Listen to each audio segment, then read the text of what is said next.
नमस्कार। आज बात करेंगे दुनिया की सबसे पावरफुल डॉग ब्रीड्स में से एक के बारे में और एक ऐसी गंभीर स्वास्थ्य समस्या के बारे में जो खास तौर पर उन्हें अपना शिकार बनाती है। तो चलिए सीधे मुद्दे पर आते हैं। सवाल ये है कि रॉटवाइलर जो अपनी ताकत और मजबूती के लिए जाने जाते हैं, वो आखिर पार्वो वायरस के सामने इतने लाचार क्यों हो जाते हैं? क्या वजह है इसकी? मतलब जो हम इन डॉग्स के बारे में सोचते हैं, एक मजबूत हट्टा कट्टा डॉग, और जो असलियत है उसमें जमीन आसमान का फर्क है। एक तरफ तो उनकी वो पावरफुल इमेज है और दूसरी तरफ एक छिपी हुई बायोलॉजिकल कमजोरी जो उन्हें इस वायरस के लिए बहुत वल्नरेबल बना देती है। अच्छा, तो इस खतरे की जड़ तक पहुंचने के लिए हमें सबसे पहले उनके डीएनए को समझना होगा, क्योंकि असली कहानी वहीं छिपी है, उनकी जेनेटिक बनावट में। तो ये एमएचसी, इसे इम्यून सिस्टम का एक तरह का स्कैनर मान सकते हैं। इसका काम है बाहरी खतरों को पहचानना। लेकिन होता क्या है कि कुछ रॉटवाइलर्स में जीन्स के कुछ खास वेरिएशंस की वजह से ये स्कैनर पार्वोवायरस को ठीक से देख ही नहीं पाता, और जब पहचान ही नहीं पाएगा तो उस पर हमला कैसे करेगा? और इसका नतीजा ये होता है कि बॉडी का जो एंटीबॉडी रिस्पॉन्स है वो बहुत कमजोर और धीमा हो जाता है, और जब तक शरीर लड़ने के लिए तैयार होता है तब तक वायरस अपनी तादाद बहुत तेजी से बढ़ा चुका होता है। अब आते हैं दूसरे बड़े फैक्टर पर। यह भी उतना ही जरूरी है। ये वैक्सीनेशन के पूरे प्रोसेस को और भी ज्यादा कॉम्प्लिकेटेड बना देता है और एक बहुत ही खतरनाक विंडो पीरियड, या कह लें कि एक गैप पैदा कर देता है। देखिए, ये कुछ ऐसा है जैसे मां से पिल्ले को एक टेम्पररी प्रोटेक्शन शील्ड मिली हो, एक सुरक्षा कवच। लेकिन इसका एक बहुत खतरनाक साइड इफेक्ट भी है। ये शील्ड वैक्सीन को ही अपना काम करने से रोक देती है।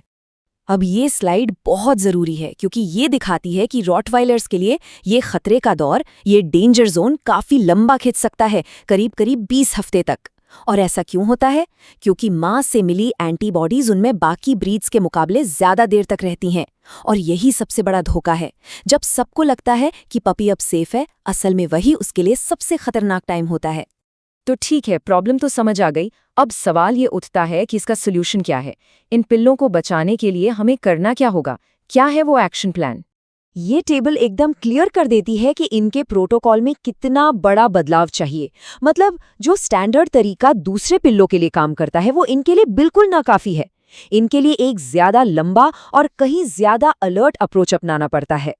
तो वो जो मां से मिली एंटीबॉडीज का लंबा और खतरनाक पीरियड है ना, उसे सेफली पार करने के लिए इन स्टेप्स को फॉलो करना मस्ट है। इसमें कोई कोताही नहीं, कोई ढील नहीं दी जा सकती।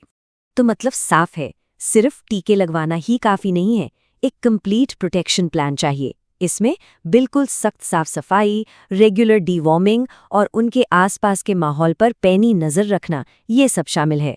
हर एक छोटी चीज यहाँ पर मैटर करती है।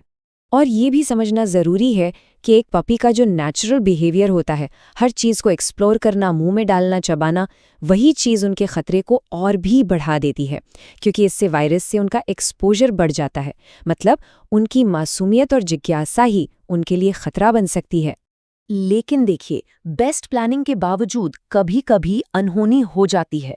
इसलिए हमें इसके लक्षणों के बारे में पता होना ही चाहिए, और अगर वो लक्षण दिखें तो बिना एक सेकंड भी सोचे फौरन एक्शन लेना होगा। अगर इनमें से कोई भी लक्षण नजर आए, सुस्ती, खाना छोड़ देना, उल्टी या खूनी दस्त, तो ये मत सोचिए कि शायद अपने आप ठीक हो जाएगा। बिल्कुल नहीं, इंतजार बिल्कुल मत कीजिए। पार्वो के केस में टाइम ही सब कुछ है, हर एक मिनट कीमती है।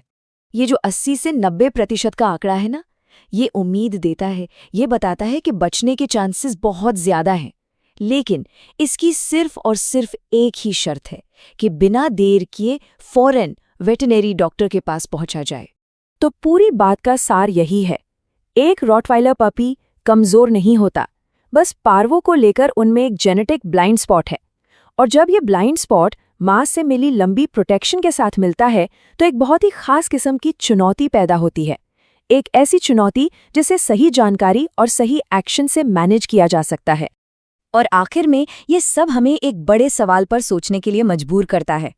क्या किसी भी पेट को रखने की असली जिम्मेदारी सिर्फ उसे घर लाना है, या फिर उसकी ब्रीड की खास ज़रूरतों को गहराई से समझना और उन्हें पूरा करना है? शायद यही जिम्मेदार ओनरशिप का नया स्टैंडर्ड है। अब आप घर बैठे ही अपने पेट की कोई भी क्वेरीज को सॉल्व कर सकते हैं with the help of online WhatsApp consultation platform. दिए हुए नंबर पे आप अपने पेट की कोई भी क्वेरीज को मैसेज कीजिए, डॉक्टर मिश्रा उसको देखेंगे और उसके बाद फिर बेस्ट पॉसिबल सोल्यूशन आपको देंगे। ये बहुत ही आसान तरीका है। तो चलिए हम मिलते हैं आपसे व्हाट्सएप पे। Thank you.